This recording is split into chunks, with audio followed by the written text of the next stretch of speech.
श्री परमात्मने नमः। यथार्थ गीता, श्रीमद्भगवत गीता, अथ द्वादशोऽध्यायः। एकादश अध्याय के अंत में श्री कृष्ण ने बारंबार बल दिया था कि अर्जुन, मेरा यह स्वरूप जिसे तूने देखा तेरे सिवाय न पहले कभी देखा गया है और न भविष्य में कोई देख सकेगा। मैं न तप से, न यज्ञ से और न दान से ही देखे जाने को सुलभ हूं, किंतु अनन्य भक्ति के द्वारा अर्थात मेरे अतिरिक्त अन्यत्र कहीं श्रद्धा बिखेरने न पाए, निरंतर तैल धारावत मेरे चिंतन के द्वारा ठीक इसी प्रकार जैसा तूने देखा, मैं प्रत्यक्ष देखने के लिए, तत्व से साक्षात जानने के लिए और प्रवेश करने के लिए भी सुलभ हूं। अतः अर्जुन, तू निरंतर मेरा ही चिंतन कर, भक्त बन।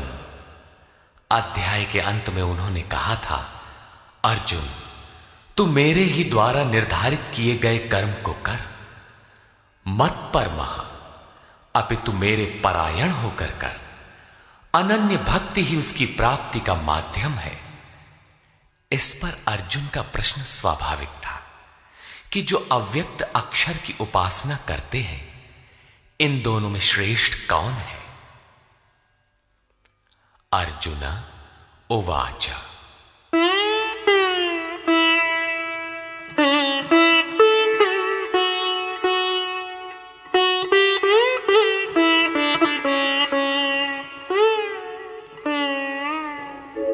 एवं सततयुक्ता ये भक्तास्त्वां पर्युपासते, ये चाप्यक्षरमव्यक्तं तेषां के योगवित्तमाः।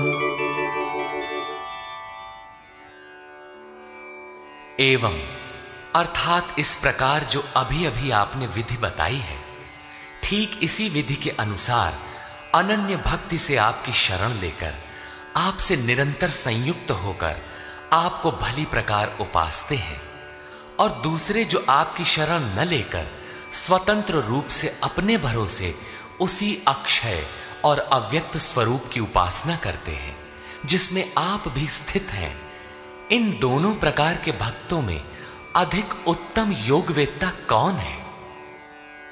इस पर योगेश्वर श्री कृष्ण ने कहा, श्री भगवान उवाच,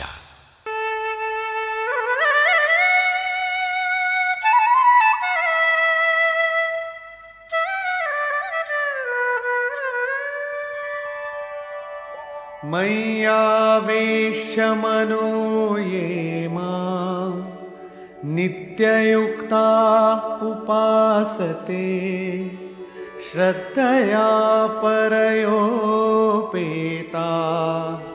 ते मे युक्ततमा मता। अर्जुन, मुझ में मन को एकाग्र करके निरंतर मुझसे संयुक्त हुए जो भक्तजन परम से संबंध रखने वाली श्रेष्ठ श्रद्धा से युक्त होकर मुझे भजते हैं, वे मुझे योगियों में भी अति उत्तम योगी मान्य हैं। ये त्वक्षरमनिर्देश्यम् अव्यक्तं पर्युपासते, सर्वत्र गमचिन्त्यं च कूटस्थमचलं ध्रुवम्। संयम्येन्द्रियग्रामं सर्वत्र समबुद्धयः, ते प्राप्नुवन्ति मामेव सर्वभूतहिते रताः। जो पुरुष इंद्रियों के समुदाय को भली प्रकार संयत करके मन बुद्धि के चिंतन से अत्यंत परे सर्वव्यापी अकथनीय स्वरूप सदा एक रस रहने वाले नित्य अचल अव्यक्त आकार रहित और अविनाशी ब्रह्म की उपासना करते हैं, संपूर्ण भूतों के हित में लगे हुए और सब में समान भाव वाले वे योगी भी मुझे ही प्राप्त होते हैं। ब्रह्म के उपर्युक्त विशेषण मुझसे भिन्न नहीं है, किंतु क्लेशोऽधिकतरस्तेषाम् अव्यक्तासक्तचेतसाम् अव्यक्ता हि गतिर्दुःखम् देहवद्भिरवाप्यते। उन अव्यक्त परमात्मा में आसक्त हुए चित्त वाले पुरुषों के साधन में क्लेश विशेष है, क्योंकि देहाभिमानियों से अव्यक्त विषयक गति दुखपूर्वक प्राप्त की जाती है। जब तक देह का भान है तब तक अव्यक्त की प्राप्ति दुष्कर है। योगेश्वर श्री कृष्ण सद्गुरु थे, अव्यक्त परमात्मा उनमें व्यक्त था। वे कहते हैं कि महापुरुष की शरण न लेकर जो साधक अपनी शक्ति समझते हुए आगे बढ़ता है कि मैं इस अवस्था में हूं, आगे इस अवस्था में जाऊंगा, मैं अपने ही अव्यक्त शरीर को प्राप्त होऊंगा, वो मेरा ही रूप होगा, मैं वही हूं, इस प्रकार सोचते प्राप्ति की प्रतीक्षा न करके अपने शरीर को ही सोहम कहने लगता है। यही इस मार्ग में सबसे बड़ी बाधा है। वो दुःखालियम अशाश्वतम में ही घूम फिर कर खड़ा हो जाता है, किंतु जो मेरी शरण लेकर चलता है वो ये तु सर्वाणि कर्माणि मयि सन्न्यस्य मत्पराः अनन्येनैव योगेन मां ध्यायन्त उपासते। जो मेरे परायण होकर संपूर्ण कर्मों अर्थात आराधना को मुझ में अर्पण करके अनन्य भाव से योग अर्थात आराधना प्रक्रिया के द्वारा निरंतर चिंतन करते हुए भजते हैं।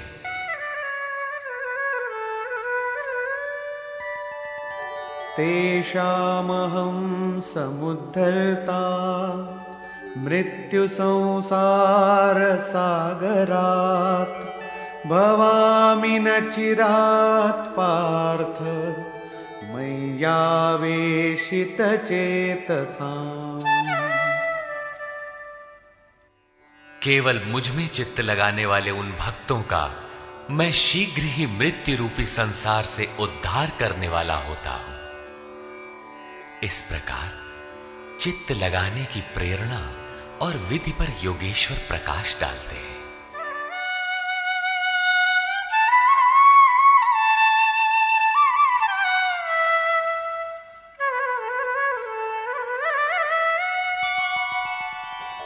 मय्येव मन आधत्स्व मयि बुद्धिं निवेशय निवसिष्यसि मय्येव अत ऊर्ध्वं न संशयः। इसलिए अर्जुन, तू मुझ में मन लगा, मुझ में ही बुद्धि लगा, इसके उपरांत तू मुझ में ही निवास करेगा, इसमें कुछ भी संशय नहीं है। मन और बुद्धि भी न लगा सके तब, जैसा अर्जुन ने पीछे कहा भी था कि मन को रोकना तो मैं वायु की तरह दुष्कर समझता हूं, इस पर योगेश्वर श्री कृष्ण कहते हैं,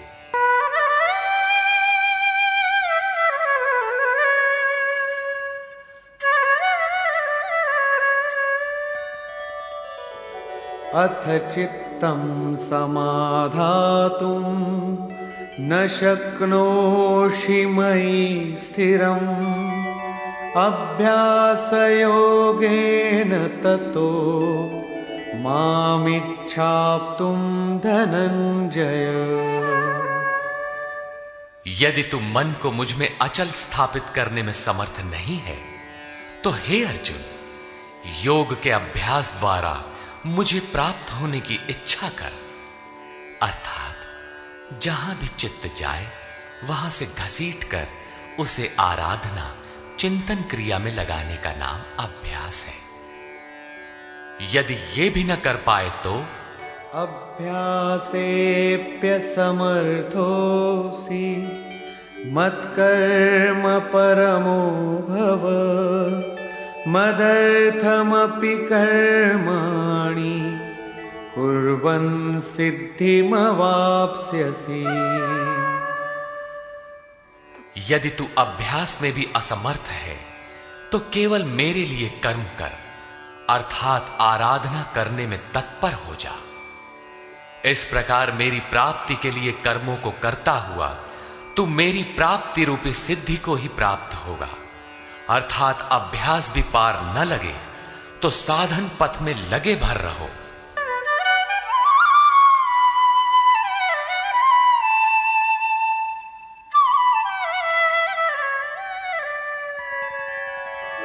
अथैतदप्यशक्तोऽसि कर्तुं मद्योगमाश्रितः सर्वकर्मफलत्यागं ततः कुरु यतात्मवान्। यदि इसे भी करने में असमर्थ हो तो संपूर्ण कर्म के फल का त्याग कर, अर्थात लाभ हानि की चिंता छोड़कर मद्योग के आश्रित होकर, अर्थात समर्पण के साथ आत्मवान महापुरुष की शरण में जाओ। उनसे प्रेरित होकर कर्म स्वतः होने लगेगा। समर्पण के साथ कर्म फल के त्याग का महत्व बताते हुए योगेश्वर श्री कृष्ण कहते हैं,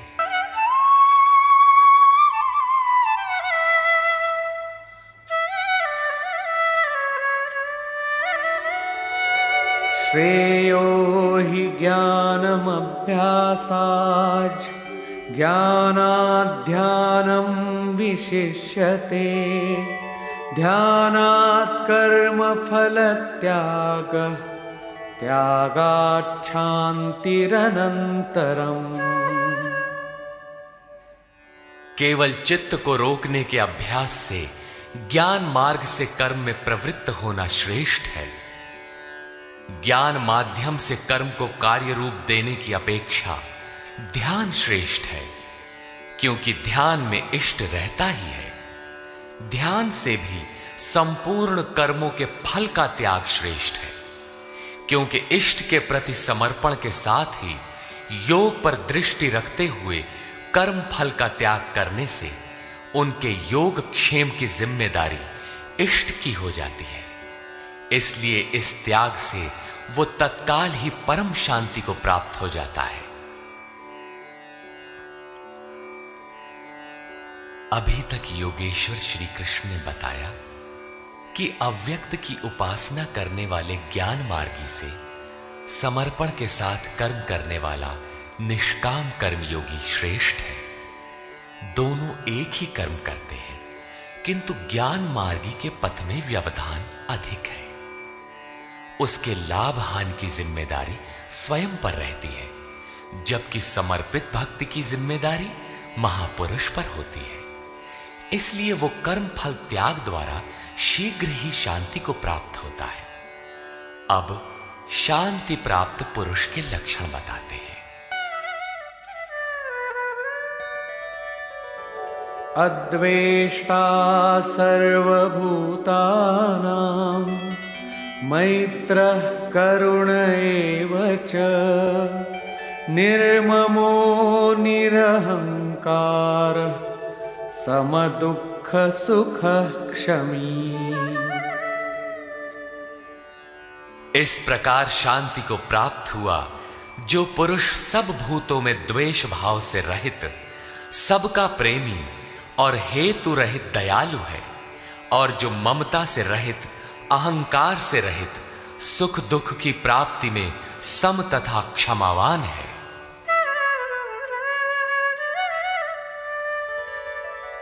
संतुष्टः सततं योगी यतात्मा दृढ़निश्चयः मय्यर्पितमनो बुद्धिः यो मद्भक्तः स मे प्रियः। जो निरंतर योग की पराकाष्ठा से संयुक्त है, लाभ तथा हानि में संतुष्ट है, मन तथा इंद्रियों सहित शरीर को वश में किए हुए है, दृढ़ निश्चय वाला है, वो मुझ में अर्पित मन बुद्धि वाला मेरा भक्त मुझे प्रिय है।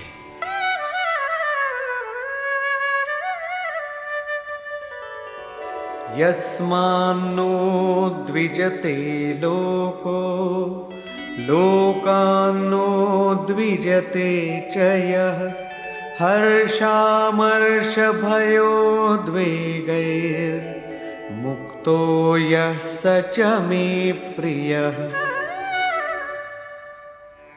जिससे कोई भी जीव उद्वेग को प्राप्त नहीं होता और जो स्वयं भी किसी जीव से उद्विग्न नहीं होता, हर्ष, संताप, भय और समस्त विक्षोभों से मुक्त है, वो भक्त मुझे प्रिय है। साधकों के लिए यह श्लोक अत्यंत उपयोगी है। उन्हें इस ढंग से रहना चाहिए कि उनके द्वारा किसी के मन को ठेस न लगे। इतना तो साधक कर सकता है, किंतु दूसरे लोग इस आचरण से नहीं चलेंगे। वे तो संसारी हैं ही, वे तो आग उगलेंगे, कुछ भी कहेंगे, किंतु पथिक को चाहिए कि अपने हृदय में उनके द्वारा अर्थात उनके आघातों से भी उथल पुथल न हो, चिंतन में सुरत लगी रहे, क्रम न टूटे। उदाहरण के लिए, आप स्वयं सड़क पर नियमानुकूल बाएं से चल रहे हैं, कोई मदिरा पीकर चला आ रहा है, उससे बचना भी आपकी जिम्मेदारी है। अनपेक्षः शुचिर्दक्ष उदासीनो गतव्यथः सर्वारंभ परित्यागी यो मद्भक्तः स मे प्रियः।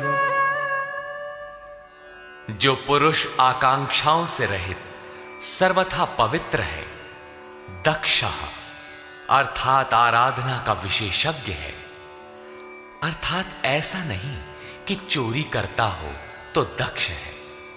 श्री कृष्ण के अनुसार कर्म एक ही है, नियत कर्म, आराधना, चिंतन, उसमें जो दक्ष है। जो पक्ष विपक्ष से परे है, दुखों से मुक्त है, सभी आरंभों का त्यागी, वो मेरा भक्त मुझे प्रिय है। करने योग्य कोई क्रिया उसके द्वारा आरंभ होने के लिए शेष नहीं रहती।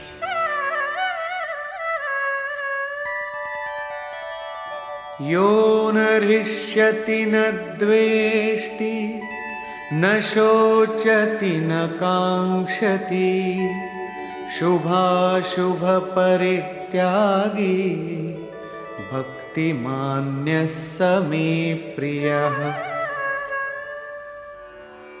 जो न कभी हर्षित होता है, न द्वेष करता है, न शोक करता है, न कामना ही करता है, जो शुभ और अशुभ संपूर्ण कर्मों के फल का त्यागी है, जहां कोई शुभ विलग नहीं है, अशुभ शेष नहीं है, भक्ति की इस पराकाष्ठा से युक्त वो पुरुष मुझे प्रिय है।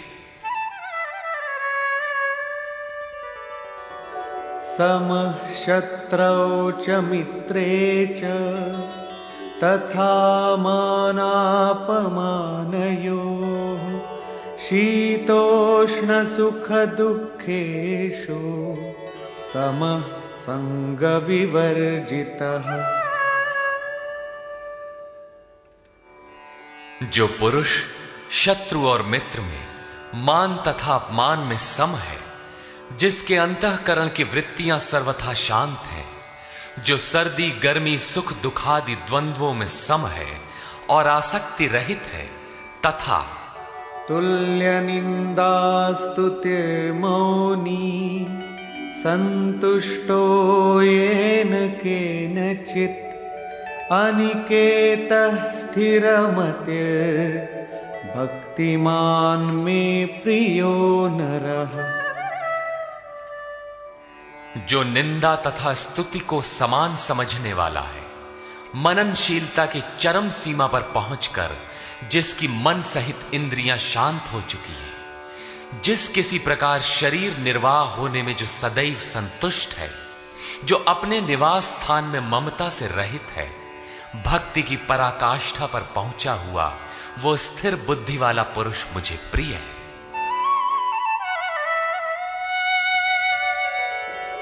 ये तु धर्म्यामृतमिदं यथोक्तं पर्युपासते श्रद्धाना मत्परमा भक्तास्तेतीव मे प्रिया। जो मेरे परायण हुए हार्दिक श्रद्धा युक्त पुरुष इस उपर्युक्त धर्ममय अमृत का भली प्रकार सेवन करते हैं, वे भक्त मुझे अतिशय प्रिय हैं। निष्कर्ष।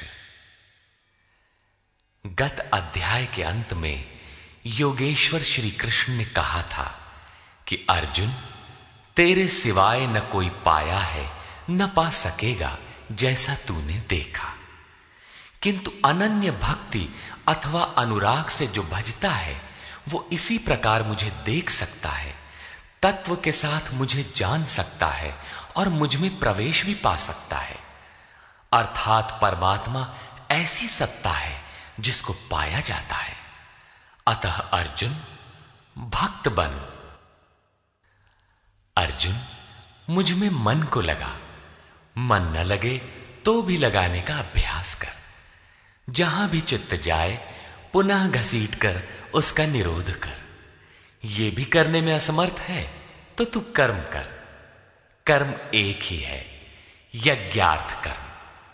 तू कार्यम कर्म करता भर जा, दूसरा न कर, उतना ही कर, पार लगे चाहे न लगे। यदि यह भी करने में असमर्थ है तो तू स्थित प्रज्ञ, आत्मवान, तत्वज्ञ महापुरुष की शरण होकर संपूर्ण कर्म फलों का त्याग कर। ऐसा त्याग करने से तू परम शांति को प्राप्त हो जाएगा। तत्पश्चात परम शांति को प्राप्त हुए भक्त के लक्षण बताते हुए योगेश्वर श्री कृष्ण ने कहा, जो संपूर्ण भूतों में द्वेष भाव से रहित है, करुणा से युक्त और दयालु है, ममता और अहंकार से रहित है, वो भक्त मुझे प्रिय है। जो ध्यान योग में निरंतर तत्पर और आत्मवान, आत्मस्थित है, वो भक्त मुझे प्रिय है।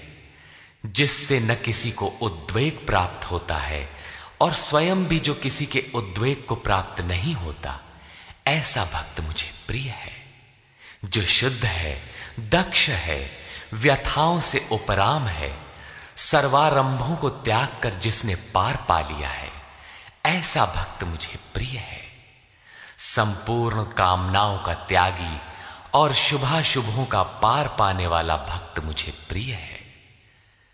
जो निंदा और स्तुति में समान और मौन है, मन सहित जिसकी इंद्रियां शांत और मौन है, जो किसी भी प्रकार शरीर निर्वाह में संतुष्ट और रहने के स्थान में ममता से रहित है, शरीर रक्षा में भी जिसकी आसक्ति नहीं है, ऐसा स्थित प्रज्ञ भक्तिवान पुरुष मुझे प्रिय है।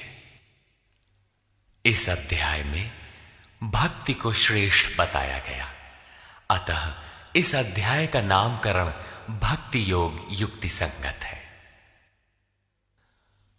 ओम तत्सदिति।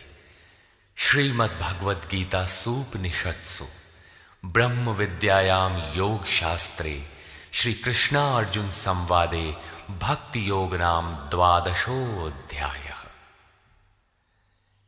इस प्रकार स्वामी अड़गड़ानंद कृत श्रीमद् भगवद गीता के भाष्य यथार्थ गीता का 12वां अध्याय पूर्ण होता है। हरि ओम तत्सत।